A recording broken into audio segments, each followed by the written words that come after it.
కల్తీ కల్లును అరికట్టాలని ప్రజల ప్రాణాలు కాపాడాలని ఆదివాసీ భారత్ మహాసభ నాయకులు కినక్క సురేష్ అన్నారు. ఆదిలాబాద్ పట్టణంలోని శుక్రవారం సమావేశమైన ఇదే అంశంపై నాయకులందరూ కలిసి విస్తృతంగా చర్చించారు.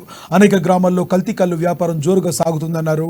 జిల్లా కేంద్రంతో పాటు తాంసీ, తలమడుగు, భీంపూర్, జైనద్, బేలా, గుడిహత్నూర్ మండలాల్లో చాలా మంది కల్తీ కల్లు బారిన పడి కిడ్నీ క్యాన్సర్, విష జ్వరాలతో ఎంతో బాధపడుతున్నారని ఆవేదన వ్యక్తం చేశారు. కొందరు ప్రాణాలు సైతం కోల్పోవడంతో వారి కుటుంబాలు రోడ్డున పడ్డాయన్నారు. ఆదిలాబాద్ జిల్లాలో ఈత చెట్టు లేనప్పటికీ ఈత కల్లు ఎక్కడి నుండి తీసుకొస్తున్నారో అధికారులు దృష్టి సారించాలన్నారు. గుల్ఫారం, కఫ్ పౌడర్ మరియు యూరియా వంటివి విష పదార్థాలు కలిపి ప్రజల ప్రాణాలతో చెలగాటమాడుతున్నారన్నారు. ఇంత జరుగుతున్న సంబంధిత శాఖ అధికారులు మామూలుగా వ్యవహరించడం లేదని పలు అనుమానాలు తావిస్తుందన్నారు.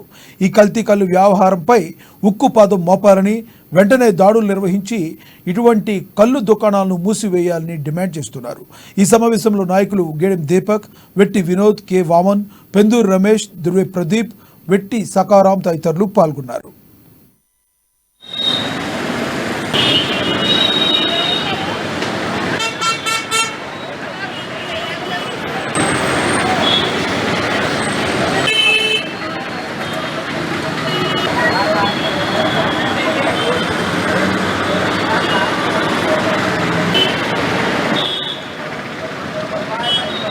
కల్తీ కళ్ళ వ్యాపారం జోరుగా కొనసాగుతూ ఉన్నది. అనేకమైనటువంటి మండలాల్లో తెల్లకల్ల బట్లు నిర్మాణం మొదలై ఈరోజు అనేకమైనటువంటి ప్రజలకు కిడ్నీ క్యాన్సర్, మోకాల నొప్పులు, విష జ్వరాలతో బారిన పడేటువంటి పదార్థాలతో తయారు చేసినటువంటి కల్తీ కళ్ళను వ్యాపారంగా కొనసాగుతున్నటువంటి దౌర్భాగ్యమైన పరిస్థితి ఆదిలాబాద్ జిల్లాలో కొనసాగుతూ ఉన్నది. వాస్తవానికి Gul pharma, cough powder, యూరియాతో mix చేసినటువంటి ఈ యొక్క తెల్లకల్లును ఈరోజు అమ్ముతున్నటువంటి పరిస్థితిని అధికారులు స్పందించకపోవడం చాలా దౌర్భాగ్యమైన పరిస్థితి. ఈరోజు కలెక్టర్ గారిని కూడా రిప్రజెంటేషన్ ఇచ్చి ఈరోజు నెల గడుస్తున్నా ఇప్పటికి కూడా పట్టించుకునే పాపాన పోలేదు.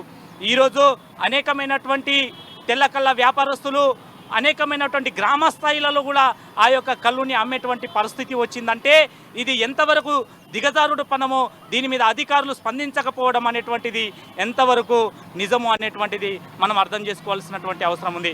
కనుక ఇప్పటికైనా అధికారులు, జిల్లా అధికారులు వెంటనే స్పందించి ఎక్కడెక్కడైతే తెల్లకల్లు వ్యాపారం ఉందో అక్కడెక్కడ వెంటనే రైడ్స్ చేసి అవి మూసివేసే వరకు ఉద్యమాలు జరుగుతాయని చెప్పేసి స్పష్టంగా చేస్తూ ఉన్నాం.